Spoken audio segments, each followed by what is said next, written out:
इस वीडियो की सहायता से आप द्विघात समीकरण के मूलों की प्रकृति के बारे में जानेंगे। उसके नेचर कैसे हैं। जैसे एक द्विघात समीकरण दिया गया है ax² plus bx plus c बराबर 0। अब इसके मूल की प्रकृति बताना है तो हमें विविक्त कर ज्ञात होना आवश्यक है। विविक्त कर कैसे निकालेंगे, उसके लिए सूत्र है विविक्त कर d बराबर होता है b का स्क्वायर माइनस 4ac। अगर d तीन स्थितियां हो सकती हैं, 0 के बराबर हो सकता है या 0 से बड़ा हो सकता है या 0 से छोटा हो सकता है। जब हम किसी द्विघात समीकरण का विविक्त कर निकालेंगे तो ये तीन स्थितियां हो सकती हैं। अब पहली स्थिति लेते हैं।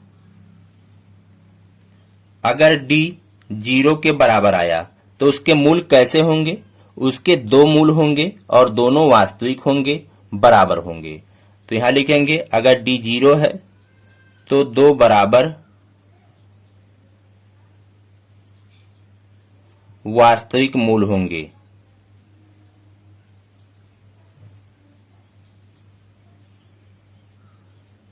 मूल होते हैं।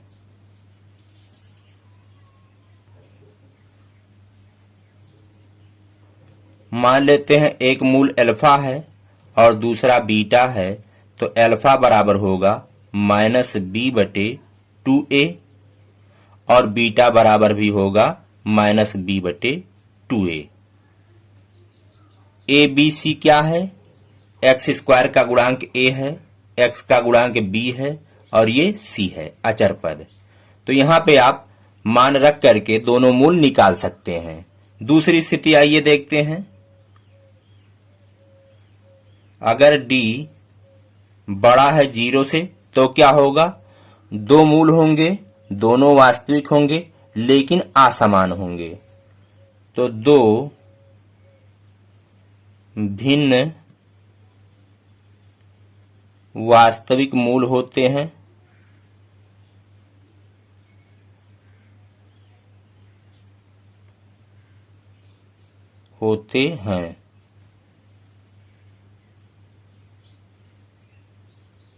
अब उन्हें निकालेंगे कैसे।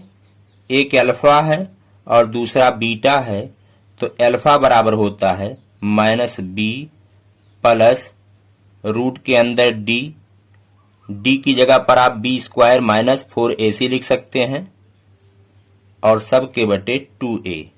बीटा जो होगा, बीटा बराबर होगा -b, यहां पे माइनस कर दीजिए, यहां प्लस चिन्ह था यहां माइनस हो जाएगा,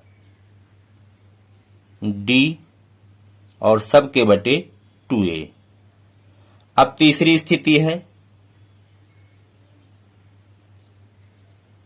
अगर विविक्त कर 0 से छोटा आया तो क्या होगा, तो इसका कोई भी मूल नहीं होगा, इसके कोई भी वास्तविक मूल नहीं होते हैं।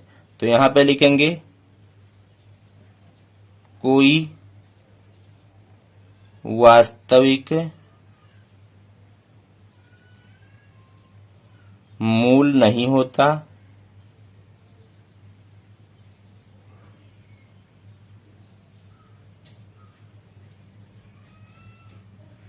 या इसे लिख सकते हैं मूल काल्पनिक होंगे। मूल काल्पनिक होंगे।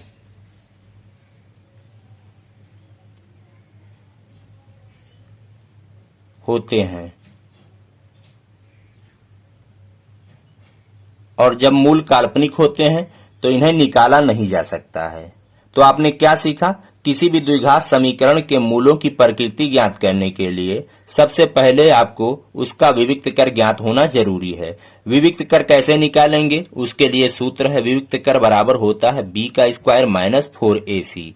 b क्या है, x का गुणांक है, a क्या है, x² का गुणांक है, c ये अचर पद है। सबसे पहले हम दिए गए द्विघात समीकरण को इस मानक रूप में लिख लेंगे, उसके बाद में a b c लिखेंगे, फिर विविक्त कर निकालेंगे b² माइनस 4ac। इस सूत्र से विविक्त कर तीन तरह से हो सकता है, या तो 0 के बराबर, या 0 से बड़ा, या 0 से छोटा।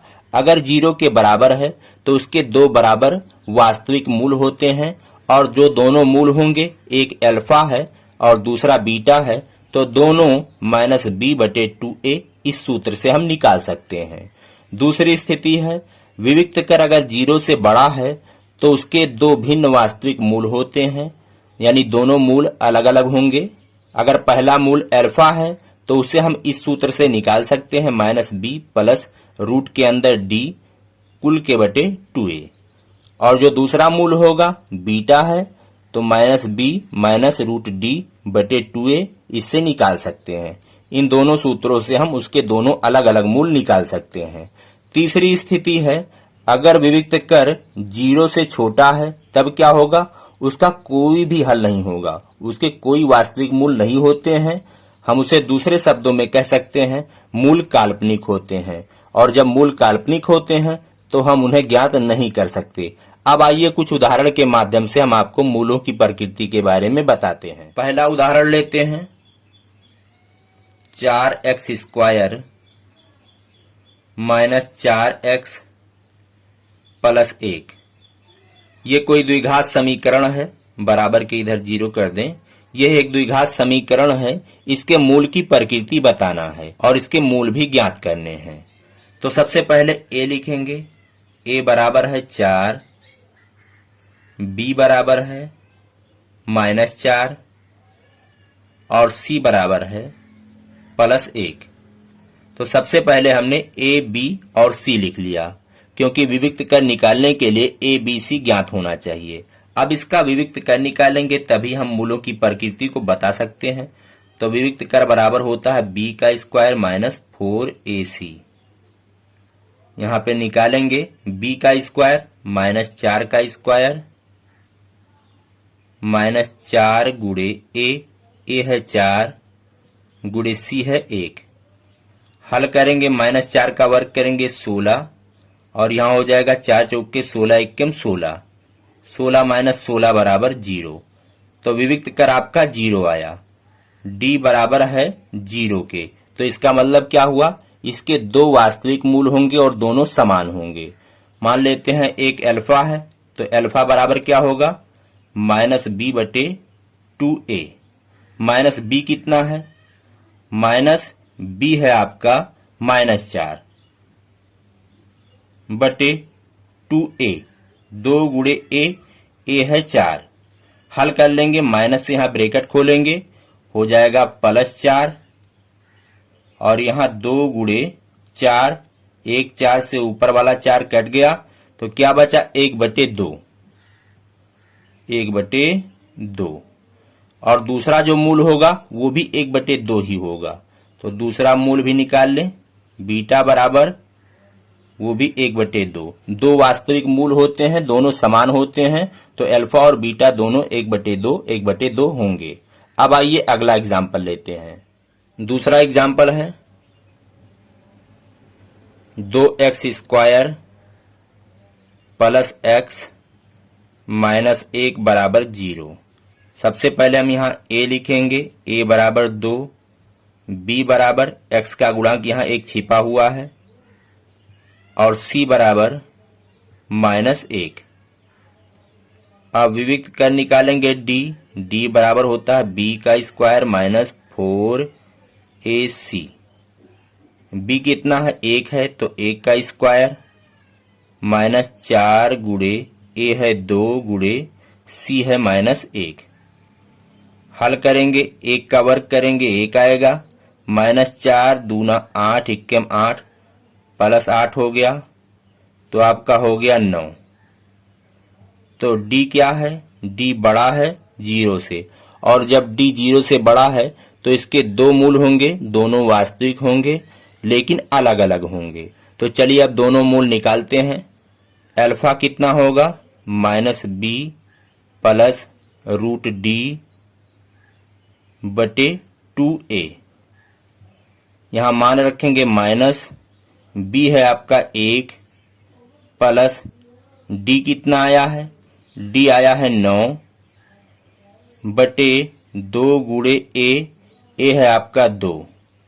हल कर लेंगे, -1 प्लस 9 का वर्गमूल लेंगे, ये वर्गमूल का चिन्ह है, तो 9 का वर्गमूल आएगा 3 बटे 2 दूना 4।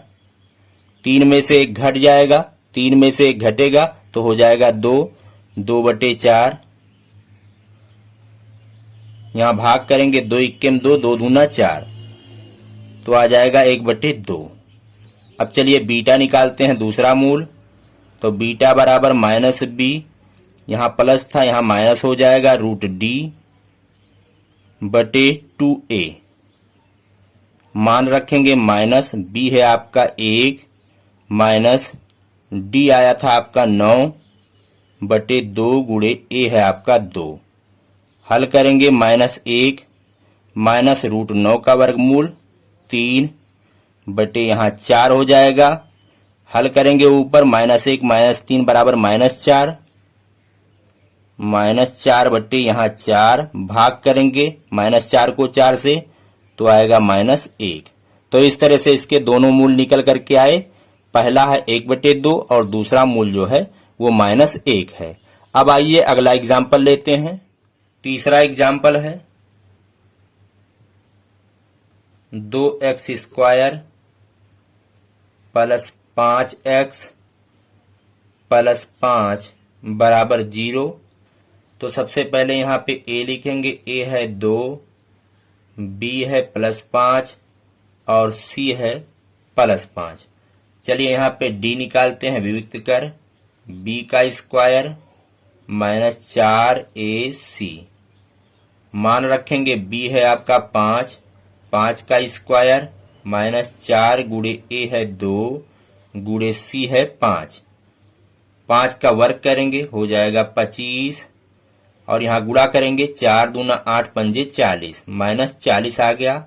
घटाएंगे 40 में से 25 जाएगा, 10 में से 5 गए 5 और यहाँ 3 में से 2 गए 1, चिन्ह आएगा आपका -15।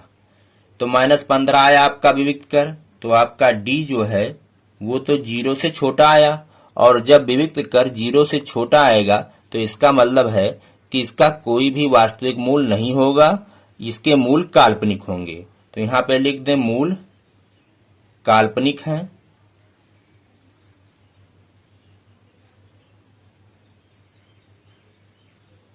इस द्विघात समीकरण के जो मूल हैं उसे निकाला नहीं जा सकता, वो काल्पनिक हैं।